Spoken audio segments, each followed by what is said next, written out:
एक जंगल में कौवा और कौवी की जोड़ी ठंड के कहर से बचने के लिए आते हैं। कौवा कहता है, कौवी, मुझे यह नया जंगल काफ़ी सुरक्षित लगता है। हमें यहाँ ज़्यादा ठंड नहीं लगेगी, हम यहाँ आराम से रह सकते हैं। तब कौवी कहती है, हाँ जी, आप सही कहते हो। चलिए जी, अब हम रात को रुकने की व्यवस्था करते हैं। हमें रात होने से पहले पहले हमारा घोंसला बनाना होगा। कौवा बोला, हाँ, तुम ठीक कहती हो। वे दोनों मिलकर अपना घोंसला तैयार कर लेते हैं। तभी जंगल के सारे पक्षी ठंड से परेशान हो रहे होते हैं। कौवा और कौवी के घर पर रोशनी देखकर वो उनसे मदद मांगने जाते हैं। सभी पक्षियों को एक साथ देखकर कौवा पूछता है, तुम सब मेरे घर इतनी रात को क्या करने आए हो? तब रिमी चिड़िया बोली, हम तुमसे मदद मांगने आए हैं। तुमने अपने घर में आग जलाकर रखी है, जिससे तुम्हारा घर काफ़ी गर्म हो रखा है। क्या आज रात को हम सब पक्षी तुम्हारे घर पर रह सकते हैं? आज जंगल में बहुत ठंड पड़ रही है, कहीं ठंड से हमारी जान न चली जाए। कौवा बोला, कौवा ने उन सभी पक्षियों को अपने घर में रहने से मना कर दिया और सारे पक्षी दुखी होकर वहां से चले गए।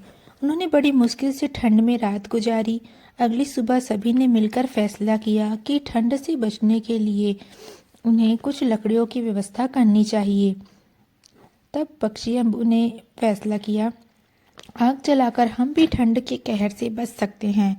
सभी पक्षी लकड़ी इकट्ठा करने पहुंचे। वहाँ उन्हें कौवा दिखा। तुम्हें कल हमारे साथ ऐसा व्यवहार नहीं करना चाहिए था, ऐसा रिमझिम चिड़िया ने बोला।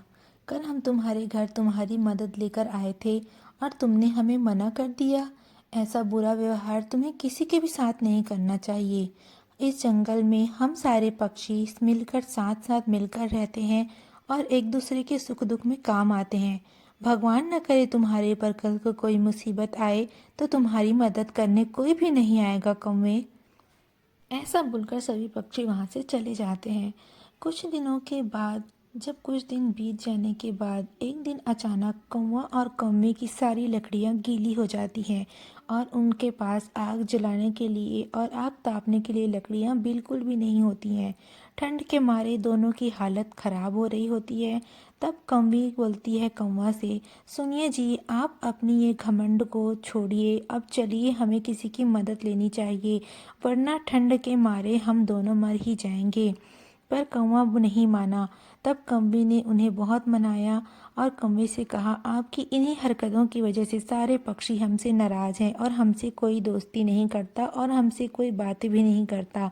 अब चलिए अपने इस घमंड को त्यागिए और सबसे दोस्ती कर लीजिए, सभी से माफ़ी मांग लीजिए, वरना हम ठंड से मर जाएंगे। तब कौवे ने बोला, हाँ, तुम सही कहती हो, मुझे तुम्हारी बात मान लेनी चाहिए। तब दोनों गए और सारे पक्षियों से माफ़ी मांगी। वे दोनों गए और सारे पक्षियों को कहा, मेरे दोस्तों, मुझे माफ़ कर दो, मुझे माफ़ कर दो, मुझसे गलती हो गई। मैं दोबारा ऐसा कभी नहीं करूँगा, कभी घमंड नहीं करूँगा। मुझसे दोस्ती कर लो। ठंड से मेरी हालत बहुत बुरी है, मेरी मदद करो, मेरी मदद करो। तब रिमझिम चिड़िया और सभी पक्षियों को उस पर दया आ गई और उन्होंने उसे माफ़ कर दिया और अपना दोस्त बना लिया। फिर सभी राजी खुशी से साथ साथ उस जंगल में रहते थे।